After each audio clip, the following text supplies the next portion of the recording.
À la une de cette édition, l'Agence pour le développement et la compétitivité des industries de Côte d'Ivoire a organisé un atelier avec pour thème bilan de la composition 1 du PASSIR 2 et la restitution des travaux relatifs au plan de développement stratégique 2024-2026. Les détails dans cette édition. À voir également dans cette édition, les acteurs de la lutte contre la corruption en Côte d'Ivoire ont tenu une rencontre autour du thème « Unissons-nous pour lutter efficacement contre la corruption, l'enrichissement illicite et le blanchiment de capitaux ». C'était à l'occasion de la Journée internationale de lutte contre la corruption. Et puis, une vingtaine d'impétrants du programme Human Resources Business Partner ont reçu leur certificat de fin de formation.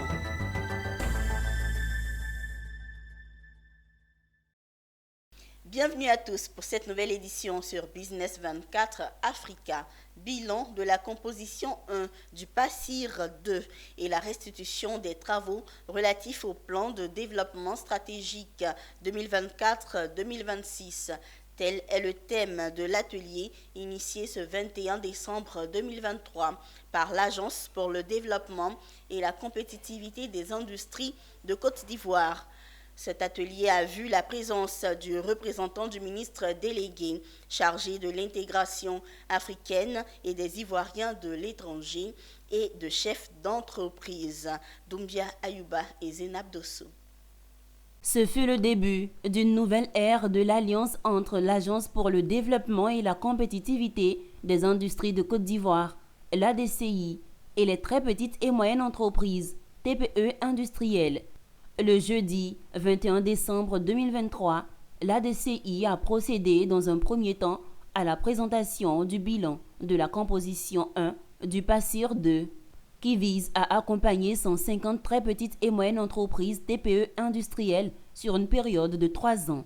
Ce programme, qui a démarré depuis avril 2020, est financé par l'Union européenne à hauteur de 5,9 milliards de francs CFA, qui accompagne les TPE à faciliter leur accès sur le marché régional et international.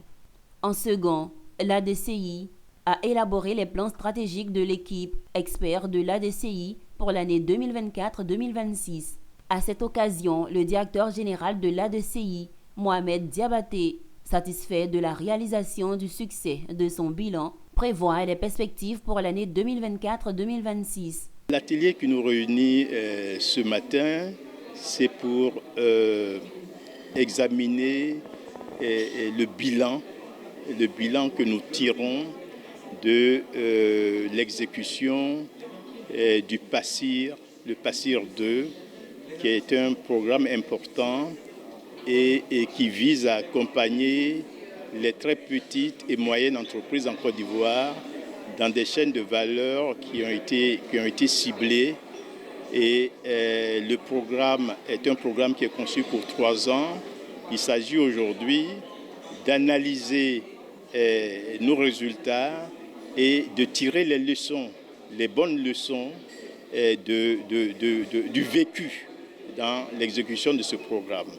Et les résultats en eux-mêmes sont fantastiques. Maintenant, il faut écouter les entreprises qui ont été accompagnées. Pour rappel, l'Agence pour le développement et la compétitivité des industries de Côte d'Ivoire, l'ADCI, est créée en octobre 2014 par l'État de Côte d'Ivoire et les organisations du secteur privé avec un capital de 50 millions de francs CFA. Je vous l'annonçais en titre, la Haute Autorité pour la bonne gouvernance de la République de Côte d'Ivoire a célébré la Journée internationale de lutte contre la corruption. Elle s'est appuyée sur le thème « Unissons-nous pour lutter efficacement contre la corruption, l'enrichissement illicite et le blanchiment de capitaux ». Les acteurs de la lutte, les présidents d'institutions, membres du gouvernement, de la société civile ont eu l'occasion d'échanger une fois de plus sur la problématique de la corruption. Plus qu'un bilan, la rencontre a été également le lieu d'accentuer les actions déjà entreprises, surtout au moment où la Côte d'Ivoire accueille la 34e édition de la Coupe d'Afrique des Nations. Zénab Dosso et Tima Traoré. À quand un monde sans corruption? C'est sans relâche que les acteurs de l'écosystème anticorruption y travaillent à travers des actions.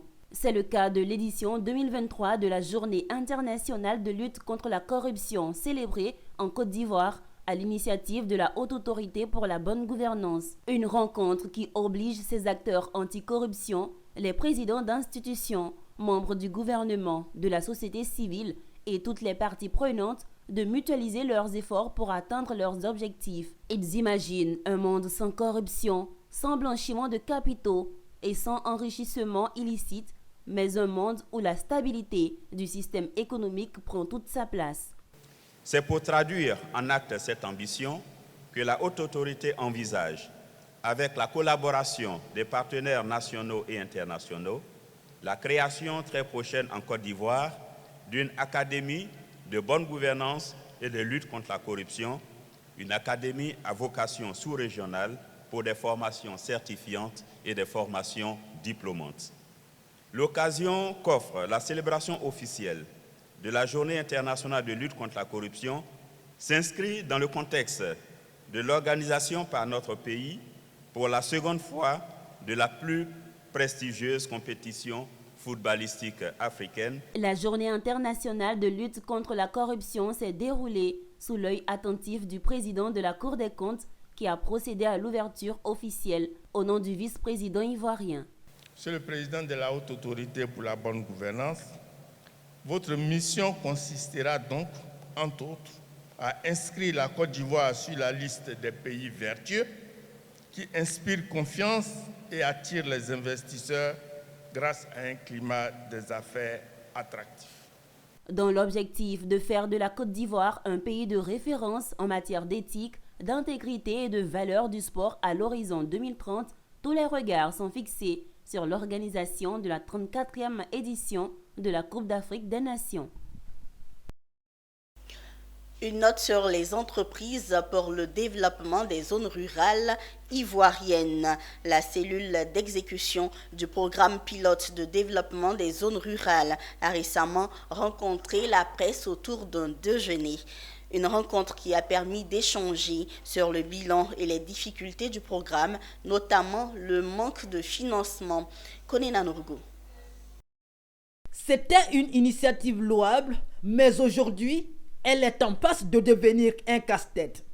Lancé en 2019, le programme pilote de développement des zones rurales était censé apporter un ouf de soulagement dans les régions du Poro et du Bunkani, des régions où le taux de pauvreté avoisine les 60%. Construction d'écoles, reprofilage et construction de nouvelles voies, de cantines scolaires, bref, tout était prévu dans ce programme, logé au ministère de l'économie, du plan et du développement. Problème, le Fonds saoudien de développement, principal bailleur du projet, n'a pas encore payé ses 9 milliards de francs CFA sur les 10 nécessaires pour la mise en œuvre du programme. Alors le projet, l'accord de financement a été signé depuis 2019. Voilà, et puis les démarches ont commencé pour la mise en œuvre du projet. Mais vous savez, les fonds saoudiens et beaucoup d'autres bailleurs, il y a des conditionnalités. Voilà. L'exécution du projet est soumise à la supervision des travaux par un cabinet arabe. Voilà, par un cabinet arabe. Donc il faut recruter un cabinet arabe qui suit l'exécution et la bonne conduite des travaux de construction sur les différents sites dans les différentes localités. Donc la sélection du cabinet a été achevée en octobre 2021. Donc, en octobre 2021, il y a eu plusieurs... il fallait lancer l'offre, il fallait cibler les cabinets arabes, il fallait qu'ils soumissionnent, qu'on réceptionne leurs dossiers, sachant qu'ils ne sont pas en Côte d'Ivoire. Donc vous voyez, ça prend un peu de temps. En attendant la disponibilité des fonds, la cellule d'exécution du PPDZR est sur le terrain. Et ce déjeuner de ce 19 décembre avec la presse était l'occasion de faire le bilan. Rappelons que le PPDZR a été initié grâce au leadership du ministre de l'économie, du plan et du développement, Niale Kaba. récompenses dans le secteur du tourisme et de l'hôtellerie. Les sublimes du tourisme, tel est l'intitulé de la cérémonie qui a réuni la crème de l'industrie touristique et hôtelière autour de son ministre. 2 heures durant, une trentaine de personnes appartenant à la chaîne de valeur de l'industrie du tourisme ont été distinguées. Certains pour la beauté de leur site hôtelier et leur qualité et d'autres pour leur action de développement du secteur. C'était ce mercredi 21 décembre 2023 à Abidjan, le reportage de Philippe Zabo et de Richard Akiki. Les convives étaient environ 500. Les nominés 25 répartis en 4 catégories. Agences de voyage, établissements de loisirs, restauration et hébergement. En plus, 8 ont reçu les prix spéciaux personnalités du tourisme et prix spéciaux VVIP. Tous étaient heureux de cette distinction, particulièrement ceux qui travaillent dans le secteur depuis longtemps. Il faut que je vous dise que j'ai été installé en 1975 à l'île Boulay par le président Houphouët-Boigny qui m'a découvert aux États-Unis et il m'a fait venir. Et j'ai fait connaître l'île Boulay sur le plan national et international. Et c'est encore moi qui ai donné le nom Baie des milliardaires, qui aujourd'hui est bien développé. C'est un sentiment de satisfaction parce que ça veut dire que le travail bien fait à payer. Quant au ministre organisateur de la cérémonie, ses remerciements sont allés d'abord vers ses collaborateurs, puis vers tous les acteurs du développement du secteur touristique. Il a en outre rappelé le contexte historique de la soirée. C'est cette occasion que vous nous donnez que nous voudrons saisir pour rappeler aux uns aux autres que cette distinction que nous aurons à vous décerner aujourd'hui devra rappeler aux uns aux autres l'engagement, mais surtout la détermination qui doit être la vôtre à l'effet d'impacter nos visiteurs de la CAN. Pour rappel, avant la cérémonie, le ministre du Tourisme a signé une convention avec l'Association mondiale de l'hôtellerie et du tourisme Amfort, représentée par son président Abderrahmane Belgat. Une convention qui permettra d'assurer l'organisation d'échanges entre institutions de formation, d'élaborer une ingénierie de formation et de certification pour l'ensemble des métiers du tourisme.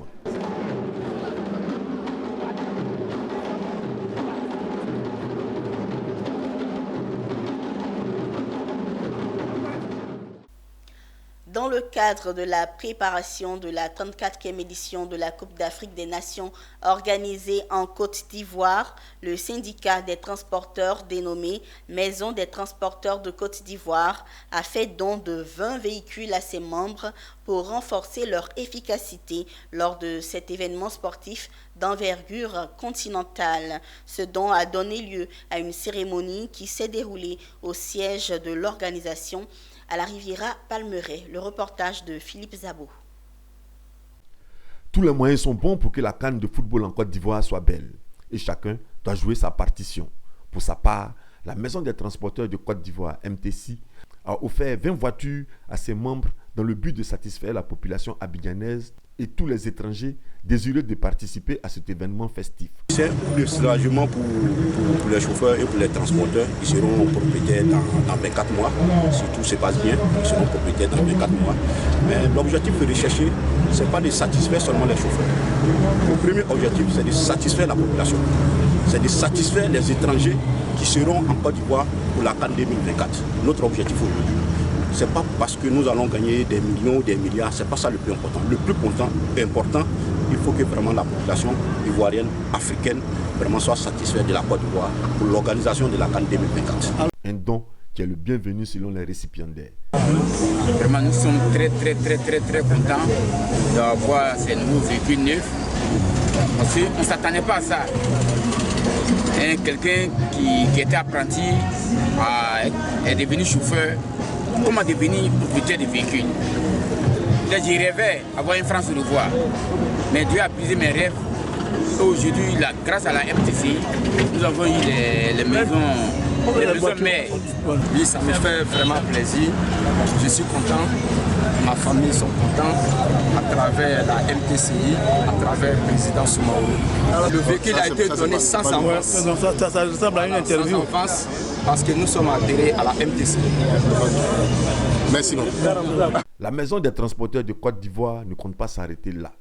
Selon Soumaoro Mamadou, son président, 40 autres véhicules seront distribués à d'autres membres dans les jours à venir. Le coût total des voitures est estimé à 600 millions de francs CFA. Nous ouvrons à présent une page sur le secteur de l'enseignement supérieur.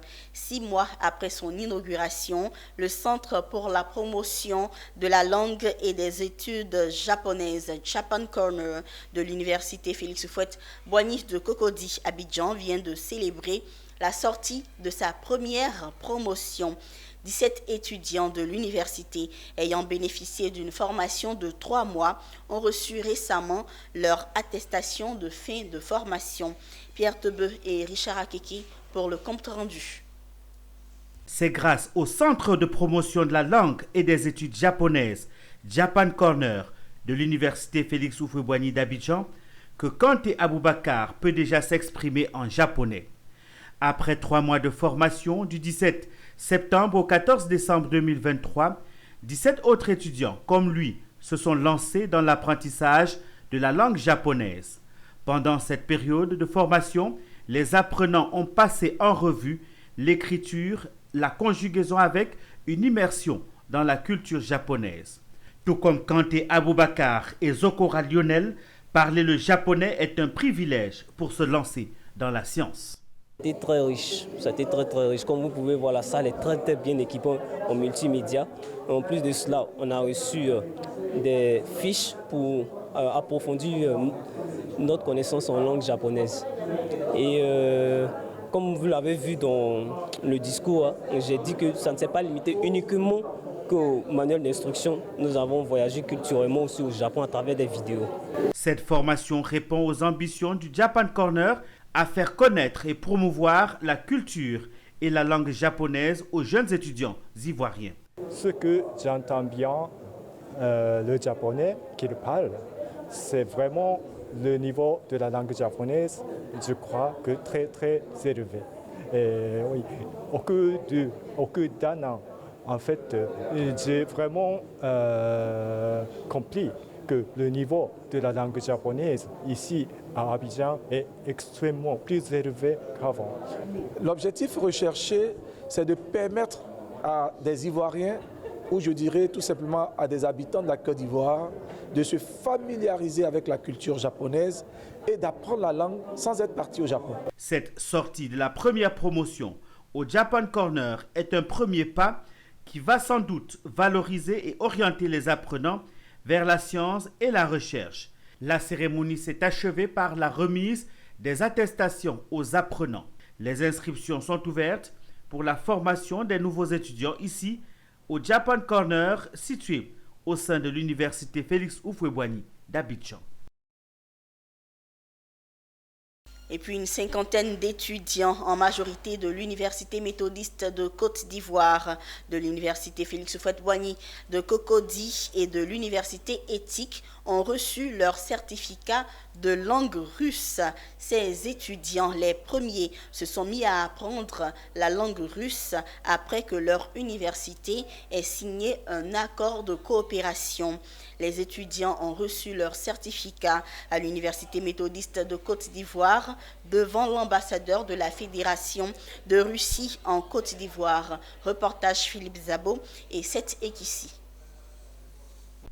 Elles s'appellent Elena Païtchouk et Kristina Karsaganova. Elles sont russes et enseignantes de l'Université pédagogique d'État d'Oujinsky Yaroslavl. Leur présence en Côte d'Ivoire est due au fait que leur université, en partenariat avec l'Université méthodiste de Côte d'Ivoire, a formé des étudiants à l'apprentissage de la langue russe. La remise de certificats de fin de formation met du baume au cœur de tous les participants de la cérémonie. Je peux parler avec vous en français parce que je maîtrise la langue. Je veux que les Ivoiriens aussi maîtrisent la langue russe. Voilà, la langue russe, c'est 33 lettres d'alphabet. C'est la langue très ancienne qui tire aussi les racines de la langue grecque. la langue grecque ancienne, voilà. Donc il n'y a pas de ressemblance 100%. L'Église est une Église universelle. Et dans le cadre de la formation, l'Église permet aux étudiants d'être à l'heure de la mondialisation. C'est dans cette optique que l'Église a autorisé l'introduction de la langue russe dans les curricula, n'est-ce pas, qui sont assurés au niveau de l'Université méthodiste de Côte d'Ivoire. C'était plus ou moins difficile parce que c'était une nouvelle langue, il fallait s'adapter et réviser à chaque fois. Donc au fur et à mesure, on s'est adapté. Le certificat obtenu par les étudiants de l'UMESI est un certificat d'état de niveau A1. Il aide à survivre en Russie. Pour continuer les études dans ce pays, il faudra avoir le niveau de langue B1. La cérémonie des premières soutenances en master actuariat de l'UFR mathématiques et informatique s'est tenue à l'université Félix Houphouët-Boigny d'Abidjan. Pour cette première soutenance, il était deux impétrants, Koulibaly Yefunigi et Zawi Flora Désiré. Après avoir réussi ce test, ils sont désormais aptes à exercer le métier d'actuaire. Koné Nanogo et Ezekiel Seri. La scène est inédite. Sur ces images, Koulibaly Yefunigi et Zawi Flora Désiré face au jury de l'université de Cocody. Les deux impétrants soutiennent leur master en actuariat, une filière créée par l'UFR mathématiques et informatique de l'université. L'université Félix Houphouët-Boigny, à travers l'UFR mathématiques et informatique, a entrepris donc de faire des formations justement qui vont dans ce sens-là. Et c'est dans ce cadre-là que nous formons, outre les filières théoriques, des filières dites donc des étudiants dans les filières dites professionnalisées.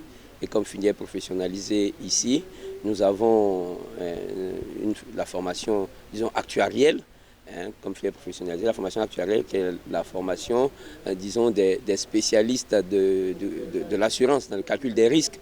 Koulibaly Yefunigi et Zawi Flora Désiré ont obtenu respectivement 16 et 14 sur 20 à la grande satisfaction des responsables pédagogiques.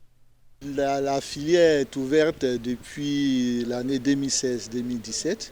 Donc nous sommes partis de 24 étudiants en L1 et à la fin nous avons 15 étudiants qui ont fait la M2. Sur les 15, il y a 5 qui sont partis en Europe. Et sur les 10 qui restent, ils sont tous partis en stage. Et sur les 10, ils sont en CDD, en CDI. Mais il fallait qu'ils viennent soutenir leur mémoire pour pouvoir avoir les titres de master. La filière actuariat compte aujourd'hui un peu plus de 150 étudiants répartis sur les 5 niveaux de formation. Elle est ainsi la seule filière complète en Côte d'Ivoire exclusivement dédiée à l'actuariat. Je vous l'annonçais en titre, une vingtaine d'impétrants du programme Human Resources Business Partner ont reçu leur certificat de fin de formation. Cette deuxième cohorte de l'année 2023 a été formée par la MDE Business School. On en sait davantage avec Philippe Zabou. Donner un visage plus humain à la gestion des ressources humaines malgré la digitalisation à outrance des entreprises. Ajoutez à cela des outils innovants comme la stratégie en entreprise pour être performant. Telles sont entre autres les motivations des MDE Business School, des motivations satisfaisantes pour les impétrants du réseau ivoirien des gestionnaires des ressources humaines. Nous pouvons dire que nous sommes satisfaits, après 3 sessions, septembre, novembre, décembre, de recevoir ce certificat. Il faut dire que cette formation a été pour nous un atout. Nous avions des connaissances, mais nous avons pu approfondir cela à travers toutes ces formations que nous avons eues par des dynamiques professionnelles, des professeurs engagés qui ont déjà pratiqué et à travers les études de cas que nous avons eues, cela va nous booster. Et ce qu'on a retenu, c'est une seule phrase, la mission ou l'homme. Et ce qu'on retient, c'est que c'est l'homme qui fait la mission en entreprise. Comme quoi, l'homme fait partie de tout ce qu'on entreprend, de tout ce qu'on fait au quotidien dans nos différentes entreprises. La formation RHBP à l'endroit des membres du réseau ivoirien des gestionnaires des ressources humaines est la deuxième de l'année. Vu son engouement, Des innovations sont annoncées pour l'année 2024. Cette cérémonie de ce jour, il s'agit de la cérémonie de graduation de la 5e promotion du HRBP, donc un programme que nous avons mis en place avec la prestigieuse école MDE Business School depuis 2019. Et cette année est une année remarquable, une année charnière, une année historique, parce que c'est la première fois sur une seule année que nous avons 2 promotions. Pour les prochaines éditions, il faudra s'attendre à ce que maintenant sur l'année, nous puissions avoir donc 2 promotions. Une promotion chaque semestre, c'est-à-dire le semestre allant de janvier à juin, une cohorte qui passe là, et le semestre allant de juillet donc à décembre, une autre cohorte qui passe là, et avoir donc de plus en plus de participants qui viennent faire ces programmes-là. Nous en attendons par cohorte environ une 40aine pour renforcer leurs capacités dans la gestion de leurs organisations et du facteur humain dont ils ont la responsabilité. Le réseau ivoirien des gestionnaires des ressources humaines est né en 2010. Récemment, à l'Institut national polytechnique Félix Houphouët-Boigny de Yamoussoukro, 11 étudiants diplômés en master de technologie marine, option travaux publics maritimes de Nantes Université, ont reçu leur diplôme après 2 années de formation grâce à une collaboration entre l'INPHB et l'Université de Nantes. Pierre Tebeu et Charles Kouakou. Avec une façade maritime d'environ 520 km, la Côte d'Ivoire bénéficie d'une situation géographique privilégiée pour son développement économique. Pour cela, elle se doit de réaliser des aménagements des infrastructures et des installations de son site maritime. Cet ensemble d'opérations ne peut se faire sans que les ressources humaines ne soient disponibles et particulièrement sans que les cadres techniques ne soient formés dans le domaine du génie civil maritime. C'est ce que l'Institut national polytechnique Houphouët-Boigny et l'Université de Nantes se sont accordés à faire grâce à un financement du Pays de la Loi dans la région de la France. Ainsi, après 2 années de formation, 11 étudiants en master de technologie maritime, option travaux publics maritimes de Nantes Université, reçoivent leur diplôme. C'est une reconnaissance déjà des efforts que nous avons eu à consentir. C'était assez challengeant. On devait en fait arriver à suivre à la fois la formation d'ingénieur public qui est assez contraignante de l'INPHB et puis en fait un master en travaux maritimes aussi qui est fort enrichissante et très contraignante aussi. Et donc ça a été pour moi en fait le résultat, ou je dirais le couronnement des efforts que nous avons eu à consentir. C'est beaucoup de joie, on va le dire, parce que ça a été une belle expérience de pouvoir réaliser en même temps que mon diplôme initial à l'INPHB, un autre diplôme avec une autre université. Une belle opportunité pour ces étudiants car ce diplôme leur ouvrira les portes du travail. Alors les étudiants qui viennent de recevoir le parchemin, ils ont un profil assez unique sur le marché du travail dans le BTP parce qu'ils sont d'abord spécialisés sur les méthodologies de recherche appliquées à l'entreprise, d'une part, et d'autre part spécialisés dans les travaux publics maritimes et côtiers qui sont aujourd'hui une discipline de pointe en Côte d'Ivoire compte tenu des enjeux de développement sur la côte et en mer. Je suis satisfait de cette formation parce qu'on a échangé avec les élèves, les diplômés eux-mêmes, déjà pendant qu'ils étaient en formation, et on a compris qu'ils se sont rendus compte qu'en termes de compétences, il y avait de nouvelles compétences qu'ils voyaient à partir au travers de cette formation qu'ils ne l'avaient pas forcément donc dans la formation initiale de l'ESTP, qui est donc bien sûr le diplôme d'ingénieur de travaux publics. Ce partenariat entre ces 2 institutions a permis de créer un pôle de recherche maritime au sein de l'INPHB avec la mise en place d'un laboratoire. Note culturelle à présent. La Côte d'Ivoire vibrera au rythme des titres de Fally Ipupa, grande figure congolaise de la rumba. Le vaisseau Hôtel de Cocody a servi de cadre pour la conférence de presse avec pour sujet principal le concert de Fally Ipupa prévu ce 23 décembre 2023 à Abidjan. Diane Kablancan pour d'autres informations. Dans quelques jours, la Côte d'Ivoire sera le théâtre d'un spectacle musical avec la venue tant attendue de Fally Ipupa. L'artiste international prépare une soirée promettant une fusion de sa musique et l'énergie bouillonnante du public ivoirien. Ce concert s'annonce comme l'événement musical à ne pas manquer, suscitant déjà une immense excitation parmi les fans. Fally Ipupa, le maestro de la scène, offrira une expérience sensorielle, mêlant ses rythmes aux sonorités locales. Écoutez, moi je suis très content d'être ici à Abidjan. Et comme vous le savez, hein, moi je me sens très bien ici. Je suis venu. J'espère que vous avez déjà pris vos tickets pour continuer la fête. Nous on a commencé à Paris, ensuite à Londres et la dernière date était à Bruxelles. Ici on commence la première date en Afrique, sera ici à Abidjan demain. Pour le promoteur, directeur général de JEP Communication, toutes les dispositions nécessaires sont prises pour garantir un moment sûr, mémorable et dans la sécurité des fans. Selon lui, qu'une tierce personne soit un fervent admirateur ou qu'il découvre le talent de Fally pour la première fois, cette soirée s'annonce comme un rendez-vous musical inoubliable. Il ne manque pas d'ailleurs d'expliquer les raisons du coût des tickets. Pour le concert grand public, on a fixé les prix de 10 000 à 40 000. Pourquoi? Parce que si vous avez pris les maquettes de l'année antérieure, les prix au Sofitel c'est à partir de 50 000. Sinon c'est de 100 000 à 150 000, 200 000. Alors, vous avez vu la dimension de la piste.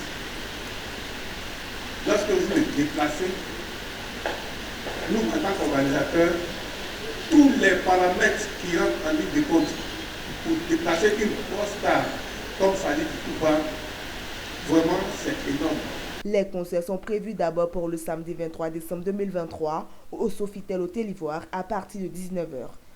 Du côté de Grand Bassam, dans le sud de la Côte d'Ivoire, la promotrice de Make-up Show, un concours de beauté dédié aux maquilleurs amateurs, a participé à la valorisation des métiers de la beauté. Emmanuel Aoulou. Ange Yélé est heureuse et pour cause. Elle vient de remporter le super prix du concours d'esthétique intitulé Make-up Show, qui a transformé pour quelques heures la salle Jean-Baptiste Moquet de Grand Bassam en un grand salon de beauté. Je participais à ce concours et j'ai remporté. Je viens de Yopougon. Il y a mon modèle. Yalala. Au menu de ce concours de make-up, maquillage artistique, maquillage de soirée, maquillage de mariage. L'objectif du concours, ouvert aux jeunes amateurs maquilleurs, est de leur permettre de valoriser et de promouvoir leur talent, selon la promotrice Alissa Kassou.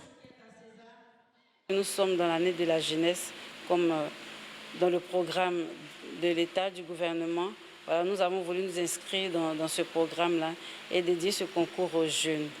Il envisage de sillonner les régions de la Côte d'Ivoire. Au-delà de la compétition, cette activité devra amener les jeunes maquilleurs et maquilleuses à créer des liens afin de développer leur affaire.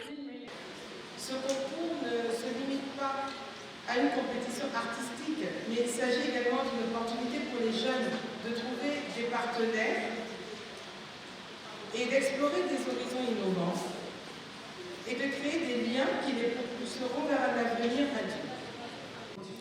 Jonas Konin, représentant le maire de la commune de Grand Bassam, a félicité la promotrice pour cette belle offre faite à la jeunesse de Grand Bassam. Alissa Kassou et sa structure d'événementiel envisagent de pérenniser ce concours.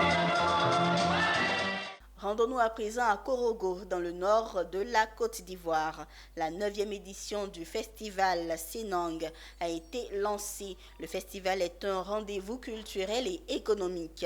Le rendez-vous du savoir-faire sénoufo est aussi une plateforme de réflexion sur les problèmes auxquels la culture sénoufo est confrontée afin de trouver des solutions. Le lancement du festival du Senang a été fait en présence du chef du canton de Korogo, Sa Majesté Issa Coulibaly, premier vice-président des rois et chef traditionnel de Côte d'Ivoire. Ouattara Daouda. Place publique Gondala, sous l'œil vigilant de Sa Majesté Issa Coulibaly, chef du canton de Korogo, premier vice-président de la Chambre des rois et chef traditionnel de Côte d'Ivoire.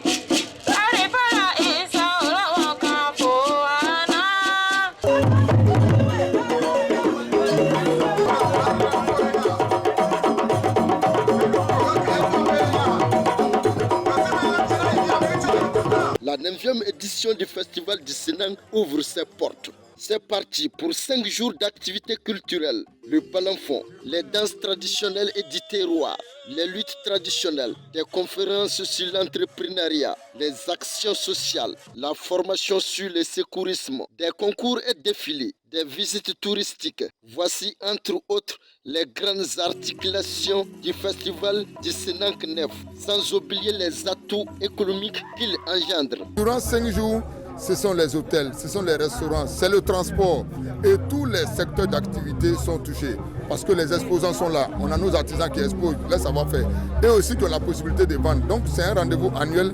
Les Sénéfos sont venus du Mali, du Burkina Faso, du Ghana, mais aussi de la Belgique, des États-Unis d'Amérique et de l'Italie pour prendre part à ces grands rendez-vous culturels et du savoir-faire. Je suis vraiment contente parce que je suis arrivé à Koroko, ça fait 2 jours et je ne savais pas qu'il y avait le festival, mais on a choisi, je suis avec des amis, on a choisi de rester pour voir le festival. Et les sons de les balafons, c'est vraiment quelque chose d'incroyable. On s'exprime à travers les festivals. Alors, lorsqu'il n'y a pas de telle organisation, la culture ne peut pas être perçue. Le Sénang n'est plus à démontrer, c'est le creuset de toute la culture sénéfo, aussi bien le sénéfo de Côte d'Ivoire que du Mali, du Burkina, de la Côte d'Ivoire et d'ailleurs. Notons que le festival du Sénang est un lieu de rendez-vous culturel, mais aussi une plateforme de réflexion pour trouver des solutions idoines sur les problèmes qui minent la culture sénéfo. La mutuelle pour le développement économique et social de Yabayou a désormais son siège social. Il a été inauguré en présence du président du conseil régional de la Nawa, du président de la mutuelle et des populations. L'inauguration de ce siège social a été le prétexte pour le représentant des forces vives de la région pour lancer un plaidoyer pour le développement de Yabayou et nous sommes dans le sud-ouest de la Côte d'Ivoire. Philippe Zabo. C'était la cérémonie des occasions. L'inauguration du siège de la MUDESI a été l'occasion pour le président du conseil régional de la Nawa d'effectuer son premier déplacement et de communier avec les populations de Yabayou. Arrivé dans un cortège, lui et sa délégation ont été accueillis par les chefs de village, de terre et de communauté. Puis pouvait commencer la cérémonie.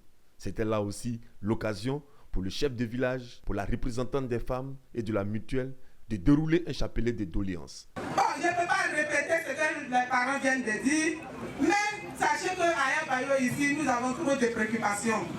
Nous souffrons beaucoup. Il y a le vol, chaque nuit, même dans la journée. Nous n'avons pas d'hôpital, nous n'avons pas de marché.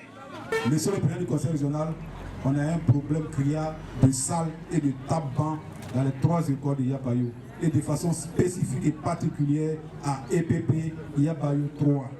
Monsieur le président du conseil régional, vous avez tenté tout à l'heure, il n'y a aucune voie. Je pense que si vous voulez sillonner les voies, les rues de Yabayou, il est fort probable que vous puissiez avoir une crevaison parce que vous risquez de tomber dans un trou. Plaidoyer auquel a répondu le président du conseil. Nous avons le barrage de Bio, nous avons le barrage de Soubré, nous avons bientôt le barrage de Grivo-Popoli. 3 barrages pour la Nawa. Il n'est pas concevable que des villages qui ont été électrifiés depuis un moment ne connaissent pas l'extension de leur électrification. Nous allons mettre l'accent sur les routes.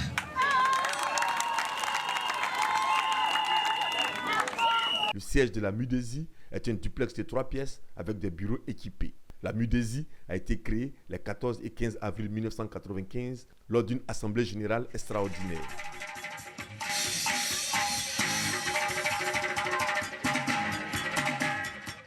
En images, pour finir, dans un engagement visant à impulser la reprise économique en Tunisie, l'Union européenne et le gouvernement tunisien ont entériné un accord pour un programme financier de 150 millions d'euros. Cet appui financier découle d'un mémorandum d'entente établi entre les 2 entités lors d'une rencontre à Tunis le 16 juillet 2023. Merci, mesdames et messieurs, d'avoir été au rendez-vous de l'information sur Business 24 Africa. Merci de votre fidélité et très bonne suite de programme.